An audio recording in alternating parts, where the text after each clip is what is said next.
Badan Kesehatan Dunia atau WHO telah mencatat 3 variant of concern atau varian corona yang mutasinya lebih ganas dari yang lainnya. Dan menurut Kemenkes, 3 varian ini telah masuk ke Indonesia. Sekarang kami akan membahasnya khusus untuk Anda.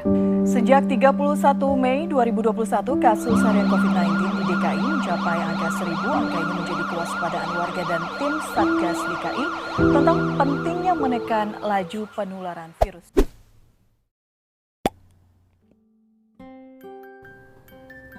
COVID-19 adalah penyakit menular yang disebabkan oleh coronavirus.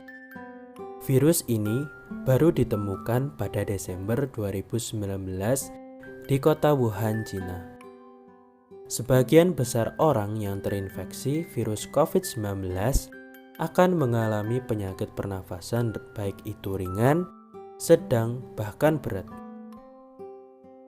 Lonjakan kasus setiap harinya meningkat di berbagai negara di penjuru dunia dikarenakan penularan dari COVID-19 ini sangatlah cepat.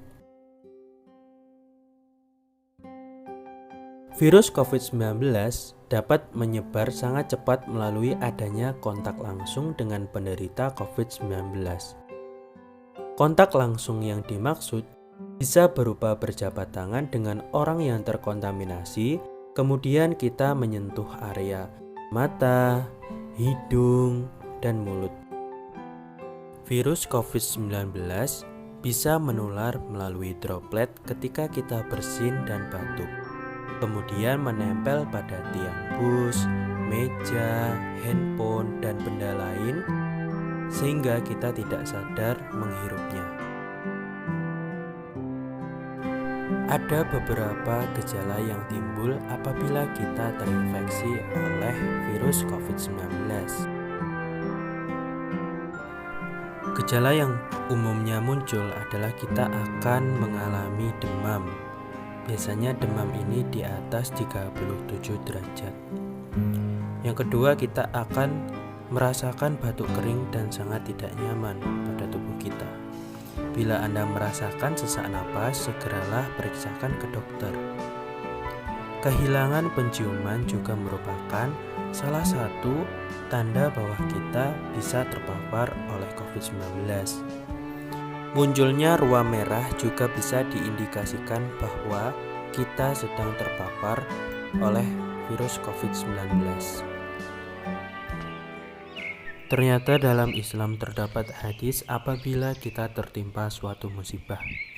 Hadis riwayat Bukhari nomor 5641 berbunyi, "Tidaklah seseorang muslim ditimpa keletihan, penyakit, kesusahan, kesedihan, gangguan, kegundah gulanaan, hingga duri yang menusuknya, melainkan Allah akan menghapuskan sebagian dari kesalahan-kesalahannya." Jadi apabila Allah menurunkan suatu musibah, maka diharapkannya kita akan dihapuskan dari dosa-dosa yang telah dilakukan. Beberapa cara pencegahan agar kita dapat terhindar dari penularan virus corona.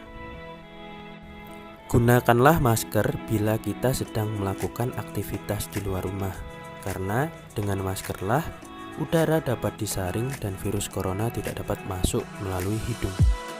Selalu terapkan physical distancing dengan jarak minimal 1 meter dengan orang terdekat kita. Hindari menyentuh area muka ketika tangan kita tidak bersih, karena berisiko tertular melalui mata, hidung, dan mulut. Selalu mencuci tangan dengan cara basahi tangan dan sabun pada telapak tangan, kemudian usap dan gosok kedua telapak tangan secara lembut. Usap dan gosok kedua punggung tangan secara bergantian. Gosok sela-sela jari tangan hingga bersih. Bersihkan ujung jari secara bergantian dengan posisi saling mengunci. Gosok dan putar kedua ibu jari secara bergantian. Letakkan ujung jari ke telapak tangan, kemudian gosok perlahan dan bilas dengan air bersih, kemudian keringkan. Bila kita tidak sempat mencuci tangan, gunakanlah hand sanitizer sebagai alternatif untuk membunuh virus dan kuman di tangan kita. Kurangi mobilitas dengan kita melakukan pekerjaan di rumah untuk mengurangi penularan dan transmisi virus corona. Asupan sehat merupakan salah satu senjata yang membantu untuk menguatkan benteng pertahanan tubuh. Berikan makanan kaya serat yang mengandung kaya akan vitamin seperti brokoli, tomat, kangkung, bayam, pepaya, mangga, jeruk, dan apel. Berolahraga terbukti dapat membuat tubuh sehat dan bugar. Bahkan jika dilakukan dengan rutin dan teratur, aktivitas positif ini juga membantu mengoptimalkan penyembuhan beberapa penyakit. Ada beberapa olahraga yang dapat kita lakukan selama pandemi ini, seperti kita bisa melakukan stretching di depan rumah, melakukan push up, ataupun berlari-lari di lingkungan sekitar.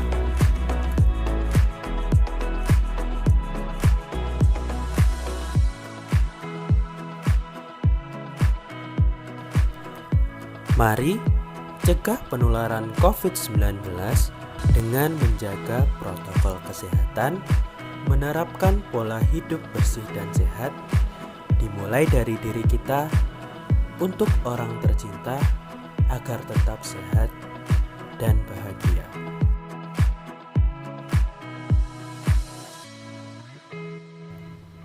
Dari kami, KKN IPE AIK, Kelompok 3, Fakultas Ilmu Kesehatan, Universitas Muhammadiyah Surakarta.